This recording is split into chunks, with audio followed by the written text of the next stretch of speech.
Hi everyone, welcome. SRAM GXP, the worst crankset in the world? Question mark. So this video is going to be a response to Hambini's video about SRAM GXP being the worst crankset in the world. So I want to say I really like Hambini, his channel, and the Looser Technique channel, and also the Peak Torque channel are really awesome channels, and they're a breath of fresh air in a world of cycling shillery. There's a lot of channels out there that are just product promotion channels. So for you Hambini fans out there, I am sorry I do not have a princess blanket, but this is the best I could do. So happy. But seriously, Hambini turns out some really great technically oriented videos. But I have to say, his video on SRAM GXP is not one of them. He gets so many things wrong in that video, and I'm not talking about just minor details. His fundamental understanding of SRAM GXP seems to be flawed. Personally, I think he should just take the video down. Fortunately, we're just talking about a crankset here, and it's not going to put anyone's life in danger by this F-up. So first, let's talk about the history of GXP, just for a bit.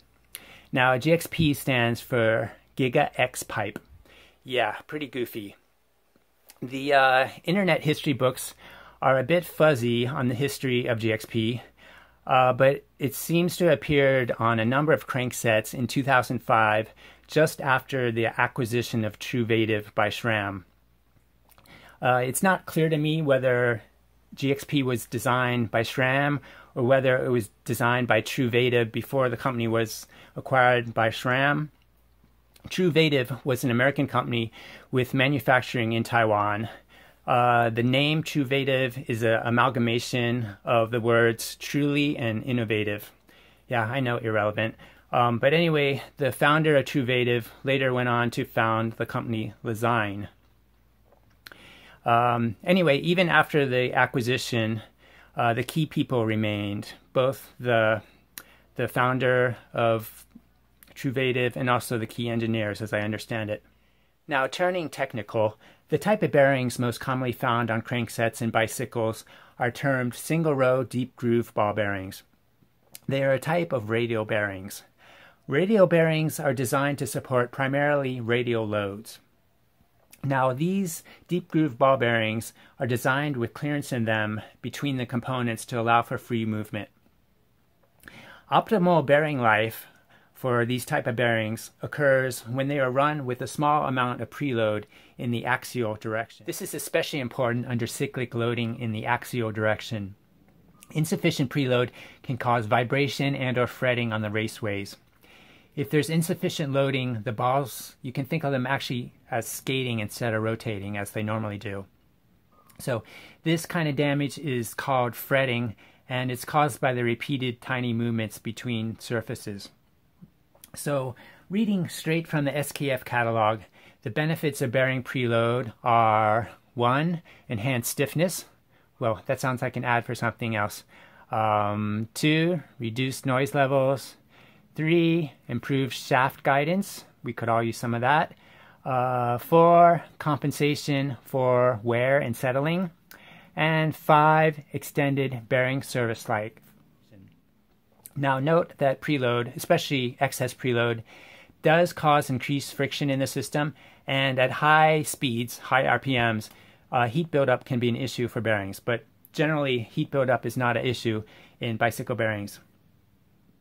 On an interesting side note, even perfectly manufactured bearings vibrate under load. You normally have two balls, sorry Lance, you normally have two balls supporting radial load in the bearing, but the two balls that are supporting the load at any one time is always changing, so it varies between 2 and 3 balls carrying the load, and that sets up a vibration in the system, even with an absolutely perfectly manufactured bearing. So let's get more into preload. Preload can be applied using 2 methods. One is solid preload. Solid preload takes advantage of the inherent elasticity in materials. Two is what's called spring preload. In spring preload, you have a dedicated spring component, either a coil spring or a wave washer, that is designed to induce the preload into the bearing. Now, these two different preload mechanisms have different advantages and disadvantages, and they also differ in their spring rates. The spring load on the bottom, it can adjust for wider changes in the amount of clearance in the bearings. The solid preload method is simpler because it has less parts involved in it. Now, getting back to Hambini, I don't know where he came up with his force diagrams, but they are whacked.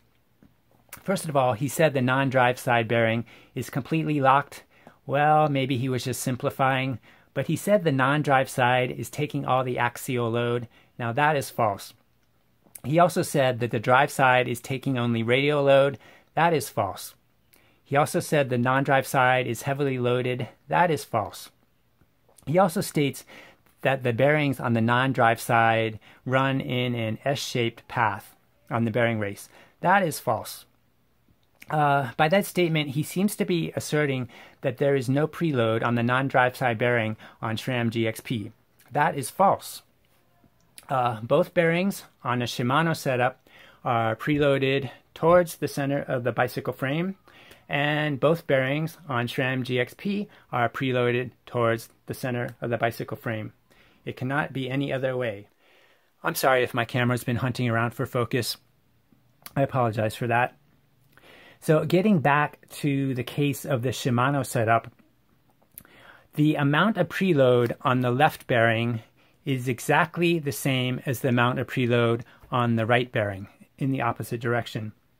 And if you think about it, this has to be the case because the inner race of the left and right bearings are connected via the spindle of the crankset. And also, if you think about it, this has to be the exact same case as for the SRAM setup. The preload on the left bearing is exactly equal to the preload on the right bearing because they're connected via the spindle of the crankset. So Hambini may be a dingleberry, but SRAM GXP may still be the worst crankset in the world. The two are not mutually exclusive. So let's look at some actual components. But if you're going to go deep into Hambini, you're going to want to be prepared.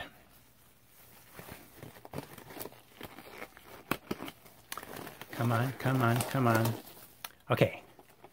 So here we have a SRAM GXP team bottom bracket English. And over here we have a SRAM Red 11 crankset. So let's take a closer look. So here we have the drive side bearing. Let's slip it over the spindle and slip it down all the way and give it a good feel. It is tight. It's a slip fit, but there's no discernible play at all. There's no slop at all. Okay, now let's take a look at the non-drive side.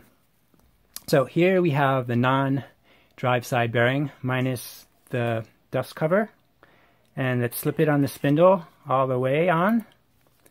And do you hear that? There is slop in that. So what's going on with that? Well, the first thing we want to do is measure things. So let's take a look at what this spindle measures. Okay, calipers are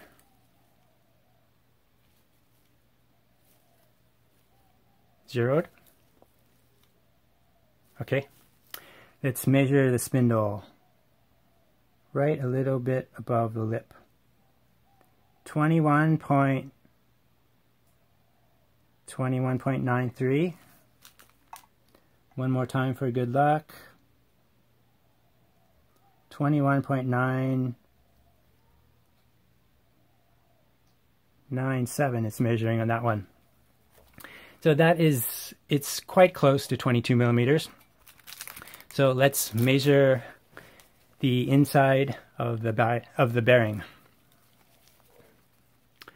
So how about this guy? What does it measure? 22.2.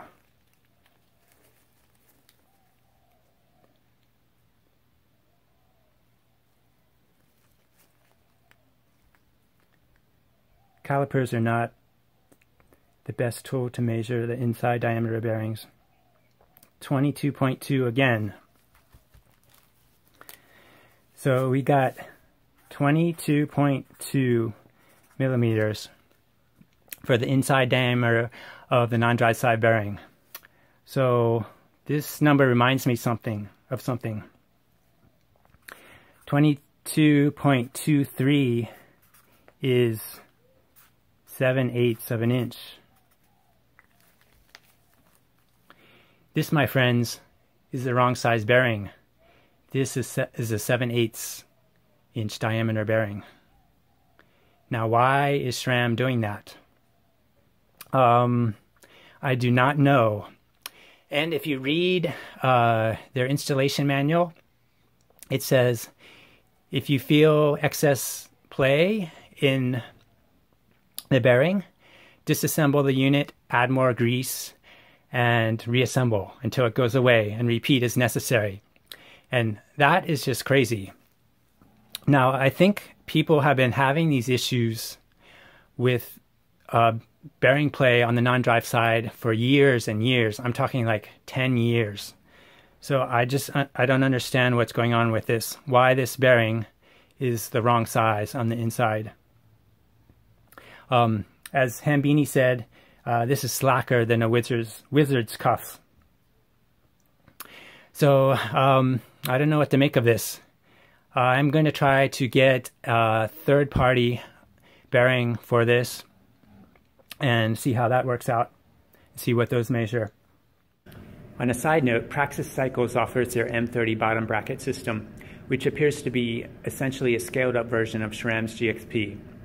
It has the same kind of step spindle configuration, but instead of stepping down from 24 millimeters to 22 millimeters, it steps down from 30 millimeters to 28 millimeters. It also has a wave washer on the drive side, providing preload for both bearings.